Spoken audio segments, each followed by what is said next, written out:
Venez vous relooker chez Luminel. Salon de beauté Luminel vous présente le journal. Luminel, osez être la plus belle.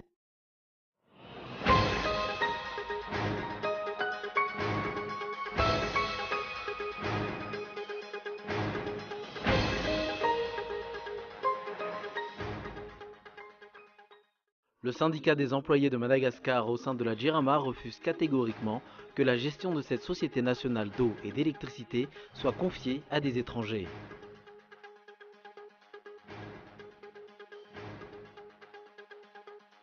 Une nouvelle grève des agents pénitentiaires se profile à l'horizon, si le ministère de la Justice ne donne pas une suite favorable à leurs revendications d'ici 2 semaines.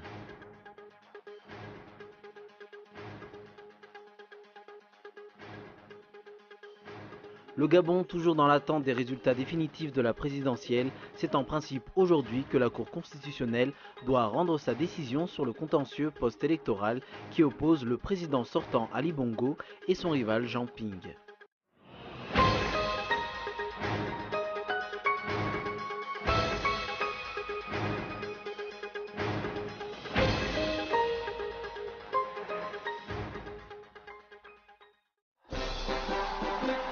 Mitsanganary malagasy miara dia mi MMF malagasy mivondrona ho an'ny fanorenana ifotony. Mitsanganary malagasy dia manasantsika rehetra tsy akanavaka anatrika ny fiaonambe ny asabotsy 4 septambra 2024 ao amin'ny kanja mitafony Mahamasina. Mpanentana Jaojoby, mpanafana Tsiliv, Elodie, Mia. Misokatra amin'ny 2 oratoandro ny vavahady. Mitsanganary malagasy. Mitsanganary malagasy. Ho azadino aza ny fiaonambe ny asabotsy 4 septambra ao amin'ny kanja mitafony Mahamasina. Misokatra amin'ny 2 oratoandro ny vavahady. Mitsangana ry malagasy, mitsangana anangana Madagasikara matanjaka.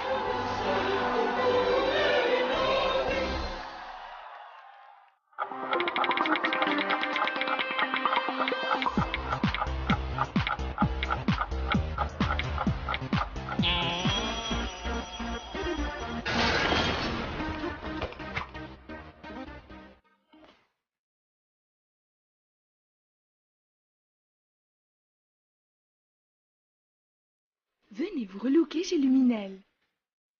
Luminel, coiffure tendance, extension cheveux, coloration, lissage brésilien, maquillage, extension cils. Pédicure, manicure, onglerie. Luminel Béorisque vers escalier 1 4 foot. L'Avant Center, 4e étage, box 418.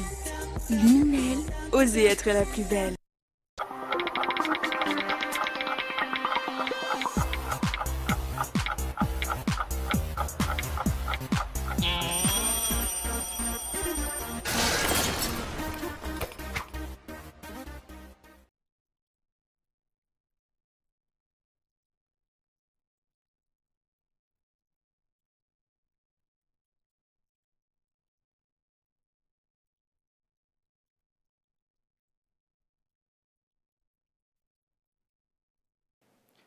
Bonsoir et merci d'être avec nous sur Cool TV.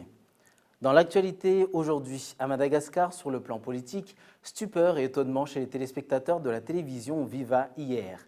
Quelques minutes à peine après qu'il ait quitté le plateau du journal télévisé, l'ancien ministre de la Transition Augustin Ndiamananour a failli être arrêté par 2 éléments des forces de l'ordre. Il s'est immédiatement réfugié dans les locaux de cette station de télévision.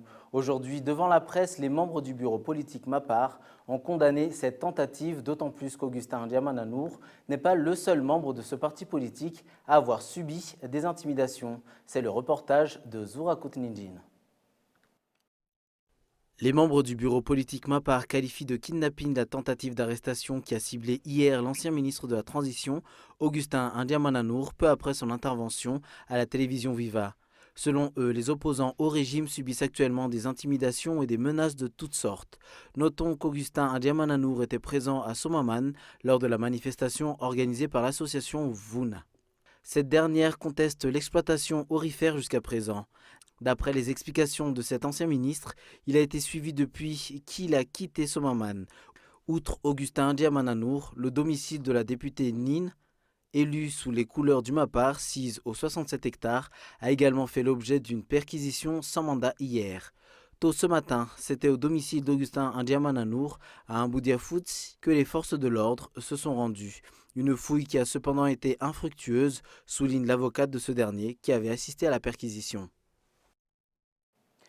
La plateforme MMF ou Malagasy Vunjanawan Fanourenani Fouten organisera un dialogue national le 28 septembre prochain.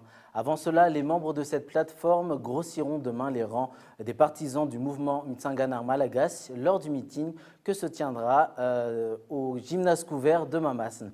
Un meeting qui entre dans le cadre des préparatifs du dialogue national de la semaine prochaine, souligne Maharavu Tulunzanar, un des membres de la MMF. Cette plateforme dénonce l'acharnement du régime contre les opposants et condamne notamment les violences perpétrées par des gros bras contre l'ancien chef de région de Haute-Mathiach lors de la réunion qu'il avait dirigée en vue des préparatifs de ce dialogue national.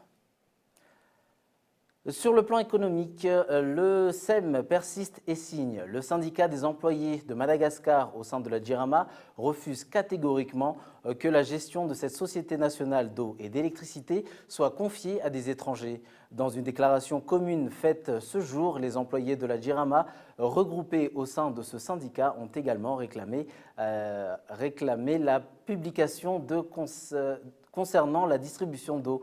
Reportage de Gaëtan Indiatslav.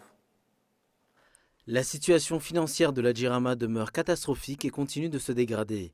Une situation qui intrigue non seulement les abonnés, mais surtout les employés de cette société nationale d'eau et d'électricité. Aujourd'hui, le Bureau national du syndicat des employés de Madagascar au sein de la JIRAMA a fait une déclaration pour interpeller les dirigeants. Ces employés acceptent le redressement de cette société grâce au financement des bailleurs, mais refusent catégoriquement que la gestion de la JIRAMA soit confiée à des étrangers.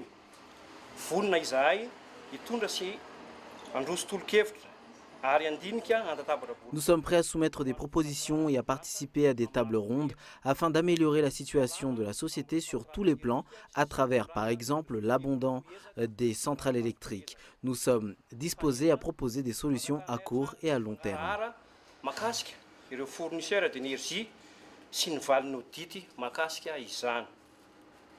Les milliers d'employés de la JIRAMA répartis à travers l'île se rallient à cette déclaration commune, ont affirmé les membres du SEM.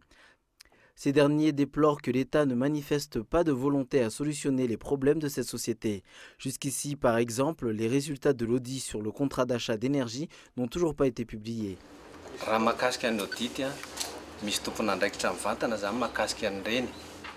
Concernant l'audit, nous allons adresser une lettre aux responsables afin de leur demander les raisons pour lesquelles il n'a toujours pas été achevé. Nous voulons que la transparence soit de mise concernant les fournisseurs d'énergie.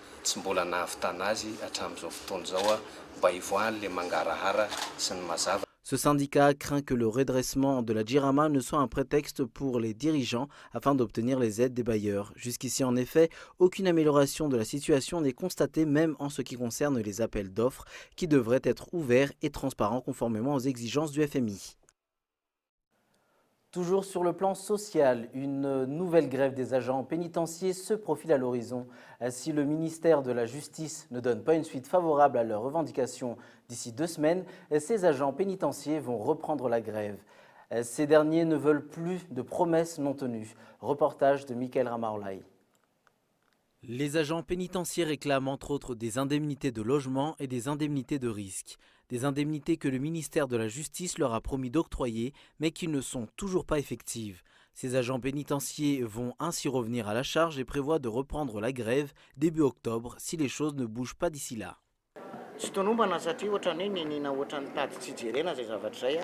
Après 2 semaines, si aucune décision n'est prise, nous allons effectuer une grève générale. Ces agents pénitentiaires et le ministre de tutelle se sont convenus du contenu du décret mentionnant les avantages de ces derniers, dont l'application se fait toujours attendre. Nous réclamons la signature du décret mentionnant les indemnités que nous revendiquons et parallèlement, nous exigeons aussi le rappel corps intermédiaire qui date depuis 2014. Par ailleurs, les 4 véhicules que vient d'acquérir l'administration pénitentiaire n'ont toujours pas été mobilisés. Notons qu'il y a quelques mois, cette dernière avait embarqué les détenus dans des véhicules de transport en commun, faute de moyens de transport. Les trafics des richesses naturelles continuent. Pas plus tard qu'hier, nous avons évoqué dans notre édition le démantèlement d'un trafic de bébés tortues. Un énième cas qui n'a pas manqué de faire réagir la coalition nationale de plaidoyer environnemental qui constate que l'impunité et la corruption continuent de régner dans ce domaine. Ainsi, lors d'un atelier qu'elle a organisé aujourd'hui, ses membres ont réclamé l'application effective des lois en vigueur afin de mettre fin au trafic en tout genre. Reportage de Faizo Rafali. La société civile déplore un laisser-aller quant à la gestion des richesses naturelles à Madagascar. L'État n'arrive pas à maîtriser les trafics des espèces protégées comme les tortues. Les responsables locaux en charge de la protection de l'environnement et des aires protégées ne peuvent pas faire leur travail comme il se doit face aux pressions en tout genre. Parallèlement, la corruption prédomine et les lois en vigueur ainsi que les conventions internationales signées par Madagascar sont toutes foulées aux pieds. Les lois existent, mais c'est leur application qui fait défaut.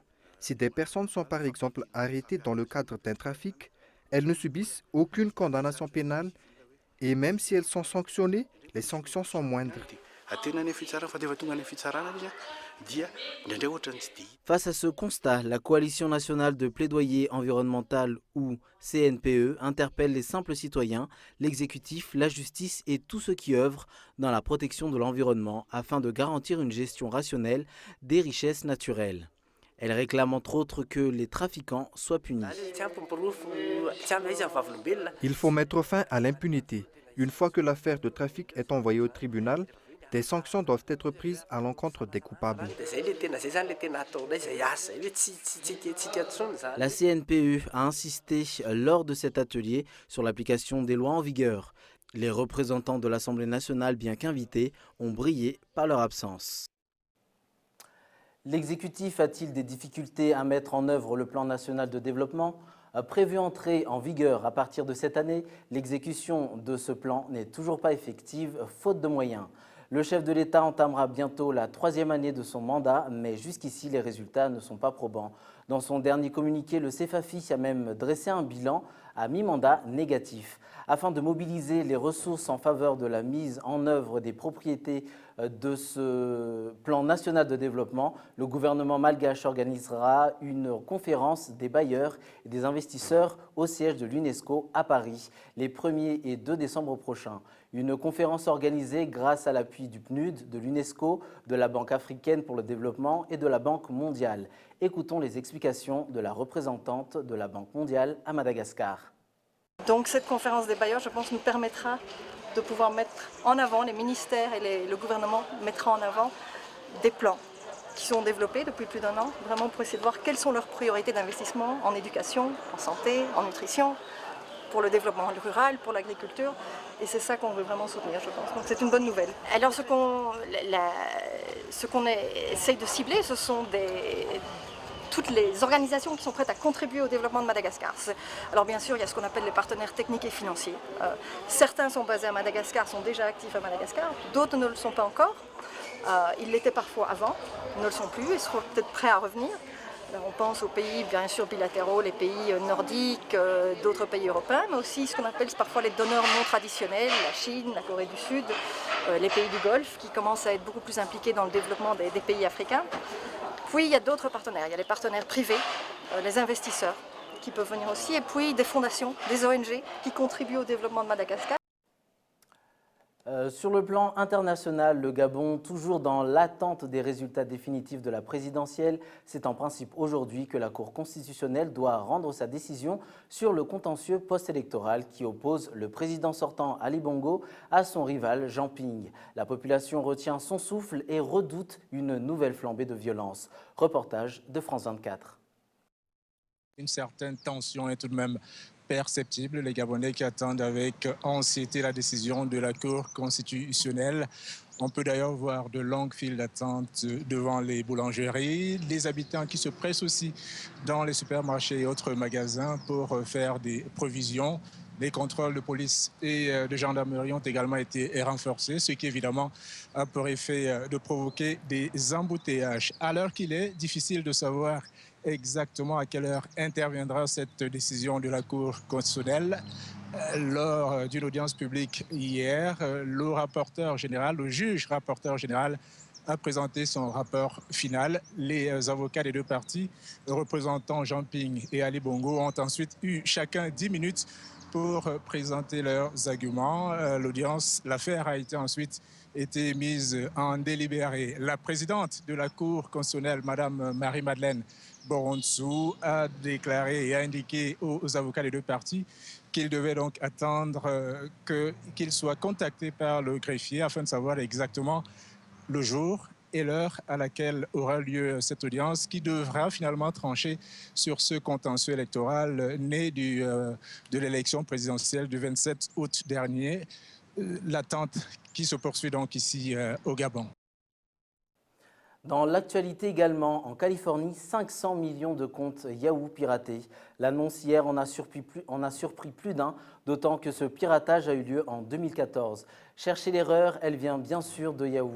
Si l'entreprise avait respecté les règles élémentaires de sécurité informatique, ses équipes auraient alerté les utilisateurs à temps et les auraient incités à changer immédiatement de mot de passe et de questions de sécurité. Au lieu de cela, Yahoo a attendu 2 ans pour communiquer. Suivons les images de France 24. Yahoo a fini par l'admettre publiquement. Plus de 500 millions de comptes ont été piratés fin 2014. Le groupe l'assure, les données bancaires des utilisateurs ne seraient pas affectées. Nom d'utilisateur, numéro de téléphone ou encore date de naissance ont en revanche été dérobés. Des données tout aussi précieuses, selon cette journaliste spécialiste d'Internet. Tant que nos données bancaires n'ont pas été piratées, on se dit c'est juste un email et un mot de passe, qu'est-ce qu'ils peuvent faire avec ça? Eh bien, ils ont accès à la totalité de votre cercle d'amis et à tous vos contacts professionnels. Ces informations sont revendues sur le Darknet, le réseau virtuel parallèle. L'entreprise accuse une entité probablement liée à un État d'être à l'origine du piratage. Le site Motherboard avait donné l'alerte le 1er août dernier et évoquait 200 millions de comptes compromis en 2012. Mais Yahoo n'avait pas jugé bon de demander à ses utilisateurs de changer de mot de passe. Cette affaire tombe au moment où l'entreprise est sur le point d'être rachetée par Verizon pour plus de 4,3 milliards d'euros. Pour l'heure, l'opérateur téléphonique dit attendre les conclusions de l'enquête. Mais l'aveu de Yahoo pourrait bien faire réviser son prix d'achat à la baisse, voire tout simplement remettre l'opération de rachat en question. Je vous rappelle l'essentiel de l'actualité. Stupeur et étonnement chez les téléspectateurs de la télévision Viva hier. Quelques minutes à peine après qu'il ait quitté le plateau du journal télévisé, l'ancien ministre de la Transition, Augustin Ndiamananour, a failli être arrêté par 2 éléments des forces de l'ordre. Le SEM persiste et signe. Le syndicat des employés de Madagascar au sein de la JIRAMA refuse catégoriquement que la gestion de cette société nationale d'eau et d'électricité soit confiée à des étrangers. Le Gabon, toujours dans l'attente des résultats définitifs de la présidentielle. La population retient son souffle et redoute une nouvelle flambée de violence. C'est la fin de cette édition. Dans quelques minutes, ne ratez pas l'émission Un Kids Pou présentée par Fezou Rafal, suivie de la série House of Cards à la saison 2. Bonne suite de programme sur Cool TV. Au revoir.